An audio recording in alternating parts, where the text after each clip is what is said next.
প্রায় ৪৫% আলোচনা হচ্ছে এক ব্যক্তির প্রশংসার জন্য ব্যয়ী হয়েছে। এই নাম যত কম বলা যায় তত ভালো। সেটাই সংবিধান দিয়ে বন্ধ করতে হবে আমাদের, কারণ নামটা বদলে যেতে পারে, কিন্তু আবার হাসিনার বদলে এখন আবার নাম বললে সমস্যা কে হবে? এই সংবিধানই আসলে এই পথ তৈরি করে দিয়েছে যেখানে ব্যক্তি কেন্দ্রিক স্বৈরতন্ত্র প্রতিষ্ঠা সম্ভব।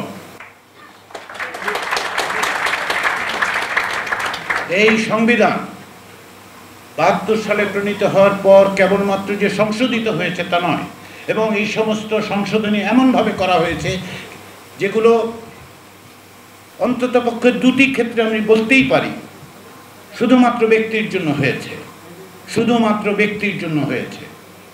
অন্যান্য যে সমস্ত সংশোধনী কাটাছেঁড়া করা হয়েছে সেগুলি এই পথ তৈরি করেছে যে ক্ষমতার এক কেন্দ্রীকরণ সম্ভব, এবং সেই এক কেন্দ্রীভূত ক্ষমতাকে ব্যবহার করে সাংবিধানিক পদ্ধতির মধ্য দিয়ে ব্যক্তিকেন্দ্রিক স্বৈরতন্ত্রের এক দুঃসহ যন্ত্রণার মধ্যে বাংলাদেশকে ১৫ বছর যেতে হয়েছে। তাহলে আসুন, যদি আমরা মনে করি যে স্বৈরতান্ত্রিক ব্যবস্থাকে আমরা পুনরুত্থানের পথ বন্ধ করে দেব, তাহলে অনেকেই বলছেন যে সংস্কার করতে হবে। আমি ব্যক্তিগতভাবে সংস্কার শব্দটার পক্ষে নই। আমি যেটা মনে করি সেটা হচ্ছে বাংলাদেশের জন্য রাষ্ট্র পুনর্গঠনের এক সুযোগ তৈরি হয়েছে। রাষ্ট্রকে পুনর্গঠন করতে হবে, কেননা গত ১৫ বছর ধরে অত্যন্ত উদ্দেশ্যপ্রণোদিতভাবে পরিকল্পিতভাবে বাংলাদেশের রাষ্ট্র কাঠামোর প্রতিটি প্রতিষ্ঠানকে ধ্বংস করে দেয়া হয়েছে। এগুলো নিজে নিজে ধ্বংস হয়ে যায়নি, কোনো প্রাকৃতিক কারণে ধ্বংস হয়নি। অনেকেই বলেন যে ধ্বংসপ্রাপ্ত প্রতিষ্ঠানগুলো গড়ে তুলতে হবে। আমি বলি ওই বাক্যের মধ্যে কর্তার অনুপস্থিতি কেন? কে ধ্বংস করেছে? আসুন বলুন যে পরিকল্পিত উপায়ে ব্যক্তিকেন্দ্রিক স্বৈরতন্ত্র প্রতিষ্ঠার জন্য প্রতিষ্ঠান ধ্বংস করা হয়েছে। তার মানে হচ্ছে রাষ্ট্র পুনর্গঠনের প্রয়োজনীয় শর্ত হচ্ছে এই প্রতিষ্ঠানগুলোকে আমরা পুনরায় তৈরি করব। কিন্তু কিভাবে তৈরি করব? যে কারণে আমি সংস্কারের কথা বিশ্বাস করি। একইভাবে অনেকেই বলেন যে সংবিধান আছে সেই সংবিধানের মধ্যে সংশোধনীর কথা।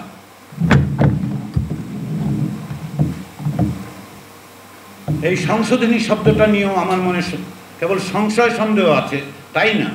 প্রকৃতপক্ষে আমি মনে করি যে এই সংবিধান আসলে সংশোধনের যোগ্য কিনা, সম্ভব কিনা সেই প্রশ্ন তোলা দরকার। কি কারণে? কতগুলি সাধারণ কথা থেকে আপনি বুঝতে পারবেন যে এই সংবিধান প্রকৃতপক্ষে কেন সংশোধনীর যোগ্য নয়।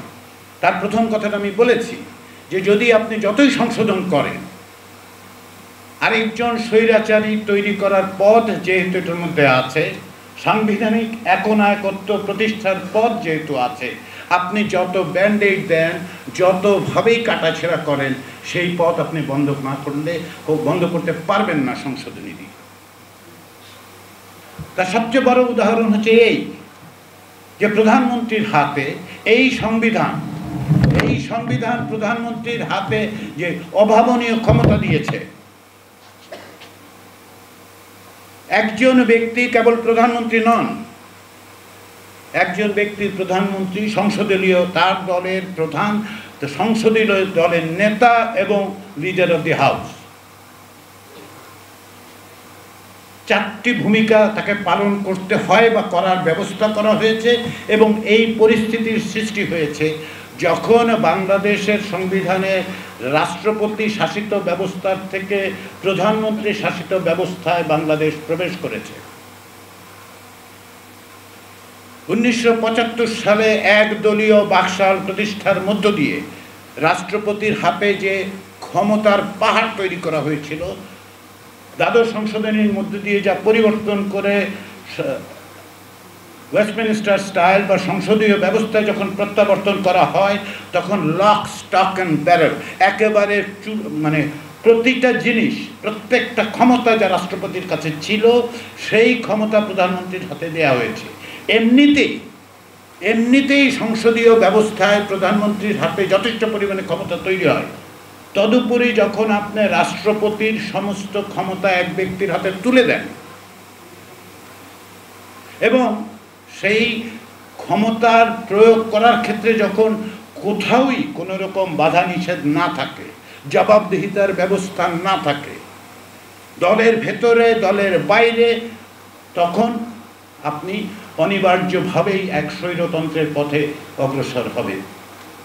এটা এক অর্থে সংবিধানের অবধারিত পথ ছিল।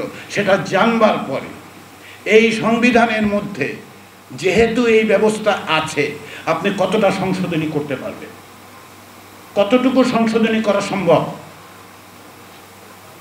অবারিতভাবে একাধিকবার ক্ষমতায় আসার পথ খোলা রেখে এই সংশোধনী সম্ভব নয়।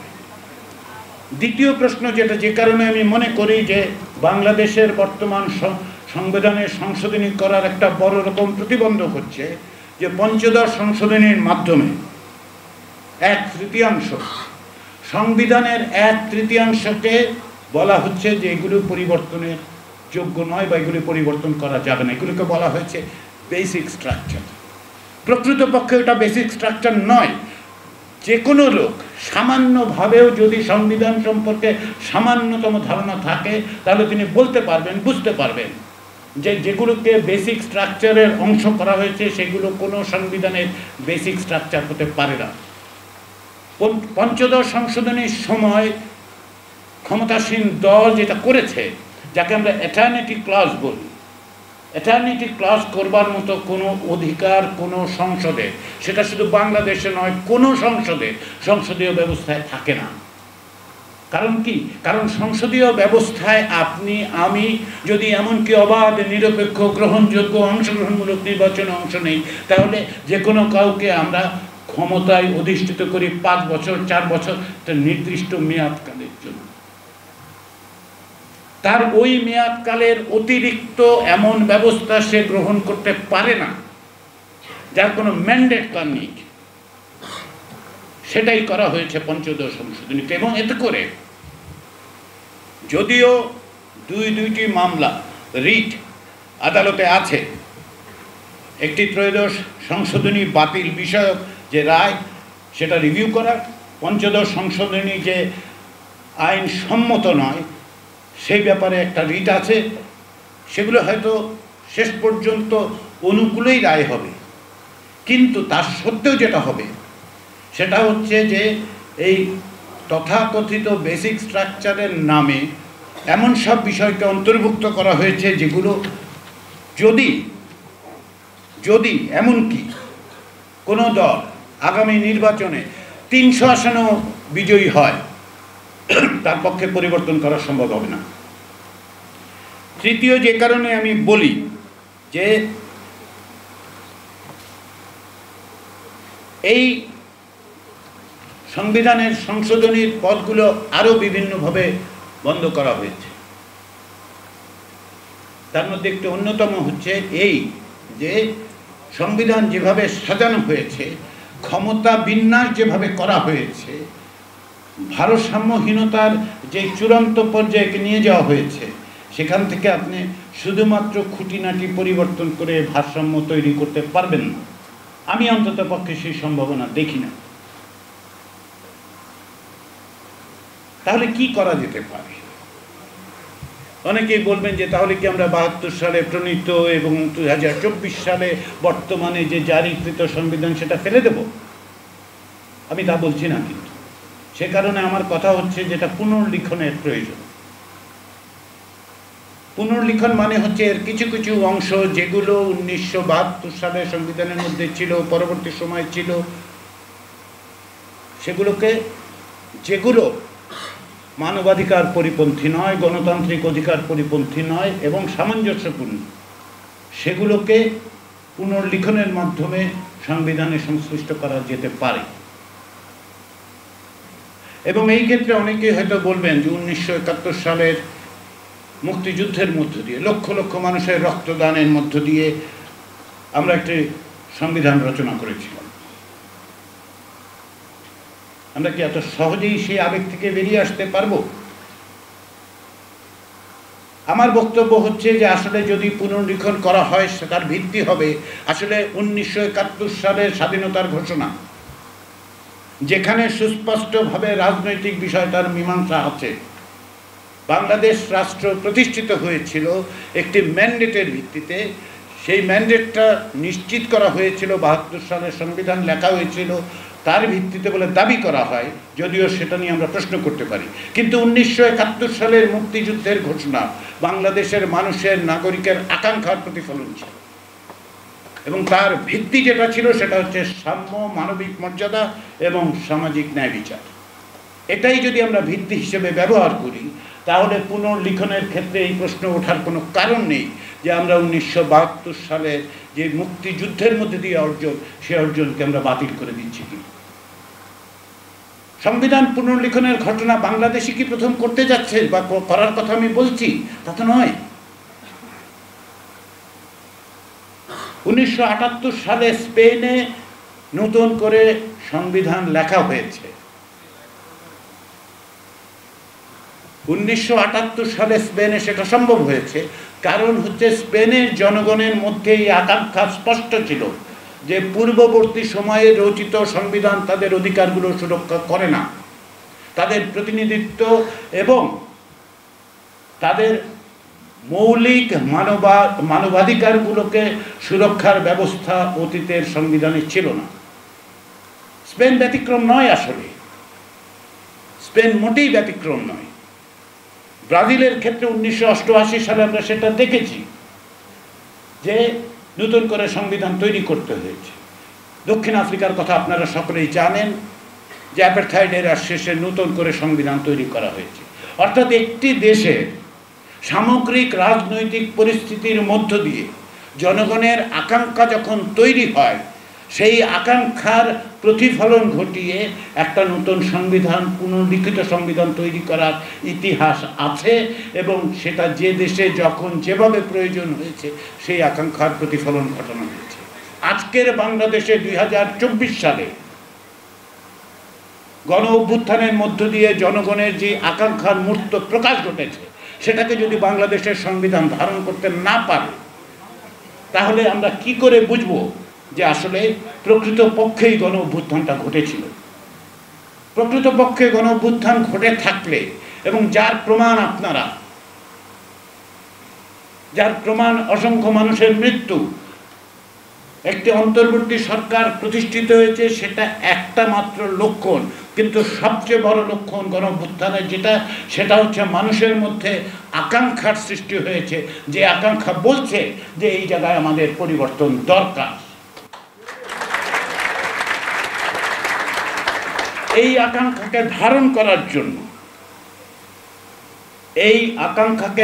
করার জন্যই আসলে আপনাকে তাকাতে হবে সংবিধানের দিকে। যে কারণে আমি প্রথমেই বলছি সবচেয়ে বড় রাজনৈতিক প্রশ্নটা হচ্ছে এই জায়গায়। আপনি, আমি, আমরা সকলে মিলে, এটা কেবলমাত্র একটি সরকারের দায়িত্ব বলে আমি মনে করি না। যারা দায়িত্বে আছেন, লক্ষ্য করুন, আমি বলি অন্তর্বর্তী সরকার সম্পর্কে আমি বলি তারা দায়িত্বে আছেন, তারা ক্ষমতায় নেই। তাদের দায়িত্ব দেয়া হয়েছে জনগণের পক্ষ থেকে একটি বিশেষ পরিস্থিতিতে জনগণের আকাঙ্ক্ষাকে প্রতিফলন ঘটানোর জন্য তাদেরকে দায়িত্বে অধিষ্ঠিত করা হয়েছে। একই সঙ্গে এই যে আকাঙ্ক্ষার কথা আমরা বলছি, সেই আকাঙ্ক্ষা যে কোনো সংবিধান আসলে কি? যে কোনো সংবিধান হচ্ছে জনগণের আকাঙ্ক্ষার মূর্ত প্রতিফলন হিসেবে একটা দলিল। এই দলিল আমাদের তৈরি করতে হবে। তার অর্থ এই নয় যে আমরা সবটাই অস্বীকার করছি। কারণ কি জানেন, যে কোনো সংবিধান তার অতীত দিনের যে ইতিহাস, তার যে সংগ্রাম, পর্যায়ক্রমিকভাবে মানুষের মধ্যে যে আকাঙ্ক্ষার স্ফুরণ, সেটাকে কেলাসিত করে, ক্রিস্টালাইজ করে সংবিধান তৈরি হয়। সংবিধান আকাশ থেকে পড়ে না। 1972 সালে যে সংবিধান তৈরি হয়েছিল তা নিয়ে আমাদের অনেক রকম সমালোচনা থাকবে। তার প্রক্রিয়া নিয়ে আমাদের অবশ্যই সমালোচনা থাকবে, কিন্তু তার বেসিস যেটা, ওই রকম একটা সংবিধান লেখার প্রয়োজন দেখা দিয়েছিল, কারণ 9 মাসের মুক্তিযুদ্ধের মধ্য দিয়ে এবং তার আগের 23 বছরের সংগ্রামের মধ্য দিয়ে সেটা তৈরি হয়েছে। তাহলে ওই দলিল আসলে ওই আকাঙ্ক্ষার পুরোটাই প্রতিফলন ঘটাতে পেরেছে আমরা মনে করি না, আমি অন্তত পক্ষে মনে করি না। কিন্তু আজকে সেই সুযোগটা এসছে যে গত 15 বছর এবং তারও আগে সামগ্রিকভাবে গত 52 বছরের বাংলাদেশের ইতিহাসের মধ্যে যে সংগ্রাম, যে আকাঙ্ক্ষা, যে প্রত্যাশা, সেটাকে আমরা ধারণ করতে পারি কিনা। যখন আমরা বলছি সংশোধনের কথা, যখন আমরা বলছি পুনর্লিখনের কথা, দুটো আসলে দুটো ভিন্ন জিনিস। সংশোধন ধরে নেয় যে তার মৌলিক কাঠামোগুলো, বিষয়গুলো ঠিক আছে, আমরা কিছু ছোটোখাটো বিষয়ে পরিবর্তন করি। আমি যখন পুনর্লিখনের আবেদন জানাই তখন আমার বক্তব্য হচ্ছে যে শুধুমাত্র স্বল্প মেয়াদে ছোটোখাটো সংস্কার বলুন, পরিবর্তন বলুন, তার মধ্যে দিয়ে আপনি মূল জায়গাটা ধারণ করতে পারবেন না। তাহলে এই যে নতুন পুনর্লিখনের ক্ষেত্রে কি কি বিষয় আমাদের নজর দিতে হবে? প্রথম বিষয় যেটা নজর দিতে হবে সেটা হচ্ছে জনগণের অংশগ্রহণের নিশ্চয়তা বিধান করতে হবে। আপনি আমি পরামর্শ দিতেই পারি, এই বিশ্ববিদ্যালয়ে, ওই রাজপথে, ওই গ্রামে, ওই কলকারখানায় আমরা অবশ্যই পরামর্শ দিতে পারি, কিন্তু যেতে হবে জনগণের কাছে। কেননা একদিকে এটি জনগণের আকাঙ্ক্ষার বিষয়, 2 নম্বর হচ্ছে রাষ্ট্র আসলে শেষ পর্যন্ত জনগণেরই বস্তু।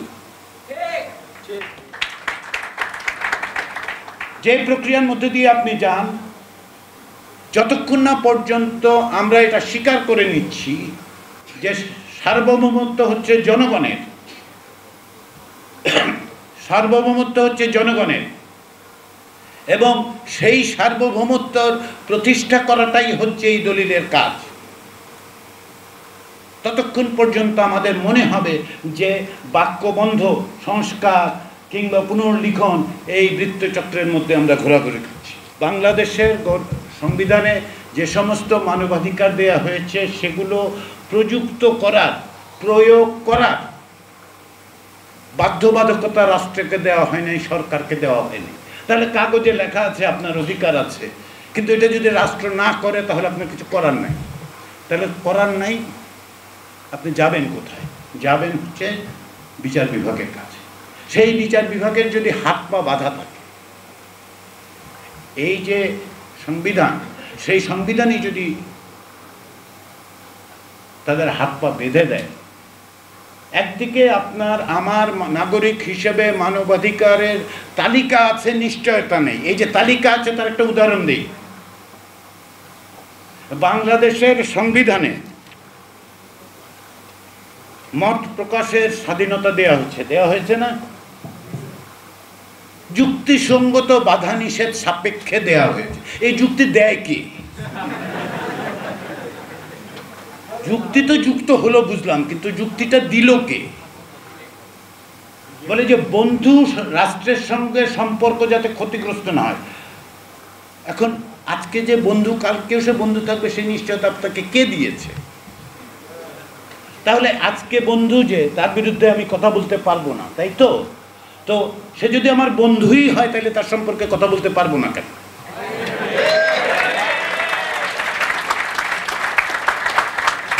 একই আশ্চর্য ঘটনা, বন্ধু সম্পর্কে কথা বলা যাবে না। তো প্রশ্নটা হচ্ছে এই জায়গায় যে আপনাকে অধিকার দিচ্ছে, ওই যে মত আপনি প্রকাশ করতে পারেন, তবে এই তবেটাই হচ্ছে বাংলাদেশের এই সংবিধানের মধ্যে মানবাধিকারের যে নিশ্চয়তাগুলো কাগজে ভাবে দেয়া হয়েছে, সেগুলো যে কেবলমাত্র গত সরকারের, আরো স্পষ্ট করে বলি, ব্যক্তিকেন্দ্রিক স্বৈরাচারী ব্যবস্থাই তার যে মানে অবমাননা হয়েছে তা কিন্তু নয়। আগামীতে যে হবে না তার গ্যারান্টি কি? এমনকি এই যে অন্তর্বর্তী সরকার, তারাই যে করবেন না, আমাকে কিভাবে নিশ্চয়তা দেয়? আমার তো সুরক্ষা নেই, সংবিধানে নেই, বিচার বিভাগে নেই। তাহলে সেই সুরক্ষার ব্যবস্থা করতে হবে আগামী সংবিধানে। সেটা নিশ্চয়তা দিতে হবে, কারণ নাগরিক হয়ে ওঠে তখন যখন সে বুঝতে পারে যে তার অধিকারের নিশ্চয়তা আছে এবং অধিকারের নিশ্চয়তার ব্যত্যয় ঘটলে তার রিকোর্স আছে, তার কোথাও যাওয়ার জায়গা আছে। রাষ্ট্রের একেবারে সামান্য বেসিক বিষয়টাও যদি আমরা দেখি, তাহলে কি এই যে বিভিন্ন অর্গানের কথা বলা হয়, তাই না, এক্সিকিউটিভ, লেজিসলেটিভ এন্ড জুডিশিয়ারির কাজটা কি আসলে? লেজিসলেটিভ তো আইন তৈরি করে, জুডিশিয়ারির কাজটা কি? জুডিশিয়ারির প্রাথমিক অন্যতম কাজ হচ্ছে ইন্ডিভিজুয়ালভাবে প্রত্যেকটা নাগরিককে প্রোটেক্ট করা। সে কনস্টিটিউশনের ইন্টারপ্রিটেশন দেয়, অনেক কিছু করে, তাই না?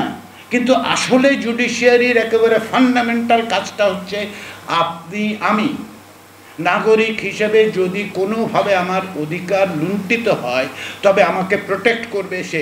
কারণ এটা লেজিসলেটিভ বডিও করতে পারে, এক্সিকিউটিভ বডিও করতে পারে। তার কাছ থেকে সুরক্ষা পাওয়ার, সুবিচার পাওয়ার জন্য আমাকে যেতে হবে বিচার বিভাগের কাছে। সেই নিশ্চয়তা কোথায়? আসুন আমরা সেই নিশ্চয়তার কথা বলি। লেজিসলেটিভ বডির ক্ষেত্রে আমি টিরানি অফ মেজরিটির কথা বলেছি, তো একবার সংখ্যাগরিষ্ঠ 32% থেকে 36%-এর সংখ্যাগরিষ্ঠতা। আরে 50% তো পান নাই আপনি ভাই। আমার বাংলাদেশের নাগরিকরা কাউকে 50% ভোটও দেয়নি। 2/3 66%, 66% ভোট দেওয়ার কথা তো বাদই দেন। এই পর্যন্ত বাংলাদেশে অনুষ্ঠিত অবাধ, সকলে গ্রহণযোগ্য, সুষ্ঠু নির্বাচনে কোনো দল 50% ভোট পায়নি, তাই তো? তারপরেও আচরণ আপনি দেখবেন যেন তার আচরণ হচ্ছে উনি 80% ভোট পেয়ে গেছে।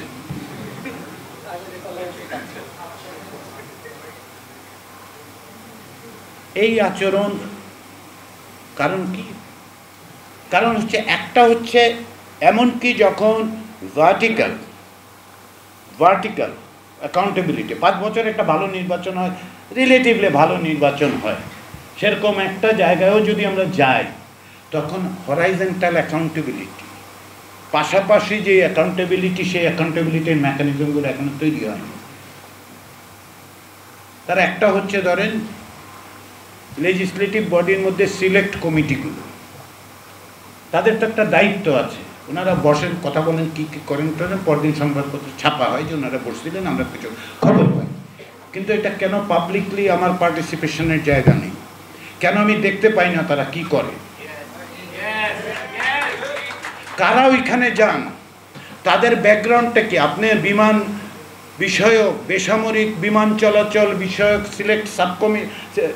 সিলেক্ট কমিটির মেম্বার, আপনি আবার একটা বিমানের মালিক কিনা আমার তো জানতে হবে। তাহলে যখন দলগুলো ওইসব সিলেক্ট কমিটিতে পাঠায়, কোন কমিটিতে কে যাচ্ছে, তার ব্যাকগ্রাউন্ড কি আমরা জানি না। তার কনফ্লিক্ট অফ ইন্টারেস্ট আছে আমরা জানি না। তিনি কি প্রশ্ন করলেন আমরা জানি না। ভোট চাওয়ার সময় তো চাইলেন আমার কাছে, ভোট তো আমার কাছে চাইলেন, কিন্তু আমাকে আর দেখতে দেন আপনি কি করেন। তাহলে আপনার ভার্টিক্যাল অ্যাকাউন্টেবিলিটির পাশাপাশি হরাইজন্টাল অ্যাকাউন্টেবিলিটি তৈরি করতে হবে, এবং সেটা যে শুধুমাত্র সিলেক্ট কমিটির ক্ষেত্রে হবে তা কিন্তু নয়। আপনাকে সিভিল সোসাইটির অর্গানাইজেশনের কাছে অ্যাকাউন্টেবল থাকতে হবে, আপনাকে থাকতে হবে নাগরিকের কাছে অ্যাকাউন্টেবিলিটির জায়গা। কিভাবে নাগরিকের কাছে আপনি অ্যাকাউন্টেবল থাকবেন তার কিছু কিছু উদাহরণ দিই। সিভিল সোসাইটির ক্ষেত্রে তো আছেই, তারা প্রতিদিন দেখবে, হিসাব করে বলবে যে, এবং করছে। ট্রান্সপারেন্সি ইন্টারন্যাশনাল একসময় রিপোর্ট করে দেখিয়েছিল যে এই যে একটা সংসদ বলে জায়গা তৈরি হয়েছে, সেখানে কত শতাংশ সময় এক ব্যক্তির প্রশংসা বাক্যে তারা সময় ব্যয় করে, হিসাব করে দেখেছে। আমার যদি ভুল না হয়, হতে পারে আমার ভুল, অন্তত পক্ষে প্রায় 45% আলোচনা হচ্ছে এক ব্যক্তির প্রশংসার জন্য ব্যয় হয়েছে। কত? এই নাম যত কম বলা যায় তত ভালো।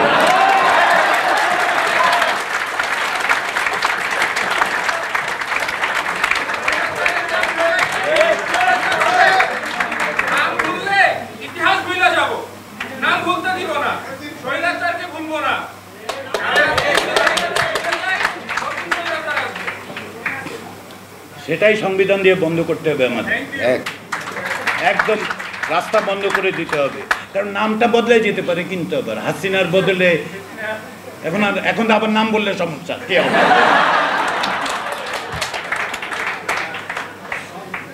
ফলে ওই নাম টাম কম বলাই ভালো, মানে আমি কম বলি আর কি। আর 15 বছর শুনতে শুনতে ভাই আর কত বলবো, আর কত শুনবো। কিন্তু প্রশ্নটা হচ্ছে, মানে জোকস অ্যাসাইড, অ্যাকাউন্টেবিলিটির এই যে মেকানিজমগুলি আমাদের মধ্যে আমরা দেখতে পাই না, এগুলিকে ইনস্টিটিউশনালাইজ করতে হবে। অ্যাকাউন্টেবিলিটির মেকানিজমগুলি যে শুধু নাই, হ্যাঁ, শুধু এই যে দেখেন গত 15 বছর ধরে আপনার আমার টেলিফোন মনিটর করার বলে একটা প্রতিষ্ঠান তৈরি হয়েছে না?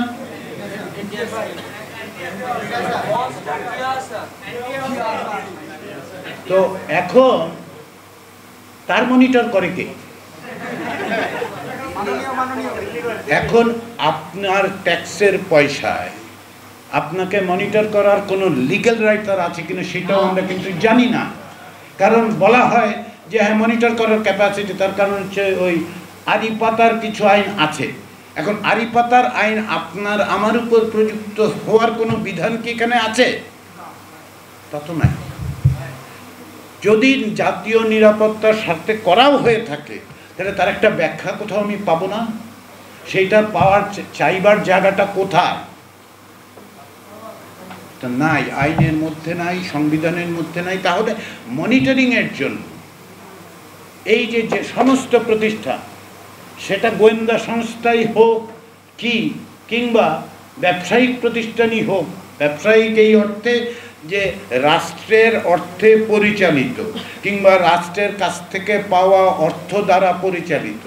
ওই যে দ্বিতীয়টা কেন বললাম বুঝতে পেরেছেন তো? ওই যে জ্বালানি খাতে কি এক বস্তু, মানে আইপিপি, ইন্ডিপেন্ডেন্ট পাওয়ার প্ল্যান্টগুলি তৈরি করা হয়েছিল,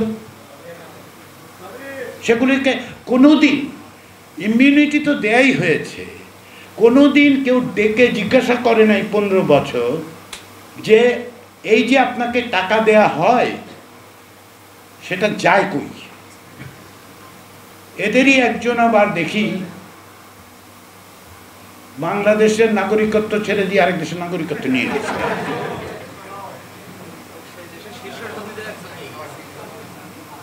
তো তাহলে আপনি যদি ভার্টিক্যাল করতে চান অ্যাকাউন্টেবিলিটি, তার একটা পদ্ধতি হচ্ছে যে এই যে মানে সংখ্যাগরিষ্ঠতার ভোটে জিতে গেল, তো সংখ্যাগরিষ্ঠতা হয় 32% আজকে, তাই না? এইটা আমাকে ভাবতে হবে। এর একটা পদ্ধতি আমি মনে করি বাই ক্যামেরার দুটো ইসে করুন, এবং দুটো একসঙ্গে নির্বাচন হওয়ার প্রয়োজন নেই। 4 বছরের মেয়াদ যদি করা হয় তাহলে ধরুন 2024 সালে নিম্নকক্ষের নির্বাচন হলো, 26 সালে উচ্চকক্ষের নির্বাচন। আমি 2 বছর পর নির্বাচনের কথা বলছি কেন? ওই যে না আপনার বোধহয় প্রেসের সাথে যোগাযোগ আছে, পোস্টার টোস্টার ছাপার ব্যবস্থা, ব্যবসা ধান্দা করছে। 24 সালের নির্বাচনে আপনি যদি একটি দলকে পছন্দ করেন, 2 বছর পরে তার একটা ইনহেরেন্ট অ্যাকাউন্টেবিলিটি আপনি তৈরি করে দিলেন ভার্টিক্যালি, যে সে আরেকবার আপার হাউসে ভোট পাবে কি পাবে না। আপনার যদি মনে হয় গত 2 বছর তাদের আচরণ সঠিক হয়নি, আপনি আপার হাউসে তাকে ভোট দিলেন না। ফলে একদিকে হচ্ছে ভার্টিক্যাল মেকানিজমের মধ্যেও অ্যাকাউন্টেবিলিটির বিভিন্ন পথ পদ্ধতি তৈরি করা যায়, হরাইজন্টাল ক্ষেত্রেও তৈরি করা যায়। এগুলি যাওয়ার পথ পদ্ধতি আছে, আমরা এগুলো আবিষ্কার করছি না, এগুলোর চর্চা হচ্ছে। সবগুলো কি ত্রুটিহীন একেবারে পারফেক্ট? অবশ্যই না। গণতন্ত্রে পারফেক্ট কোনো ব্যবস্থা নেই। গণতন্ত্রের সবচেয়ে বড় শক্তিটা কি জানেন তো? গণতন্ত্র হচ্ছে এমন এক ব্যবস্থা যেখানে আপনি ভুল করলে ভুল আবার শুধরাতে পারেন, বা পৃথিবীতে আর কোনো পদ্ধতিতে এটা নাই। গণতন্ত্র পারফেক্ট জিনিস না, এবং গণতন্ত্র একদিন তৈরি করা হলো আগামী 100 বছরের জন্য সব ঠিকঠাক, অন্তত পক্ষে 25 বছর তাও না, আপনাকে প্রতিদিন গণতন্ত্রের সংগ্রাম জারি রাখতে হয়। তো এই যে অ্যাকাউন্টেবিলিটি জায়গাটাতে আসল কথাটা কি? সভারেন্টি অফ দ্য পিপলটা এনশিওর করা, সভারেন্টি অফ দ্য পিপলটা এক্সারসাইজ করা, তার মেকানিজম তৈরি করা।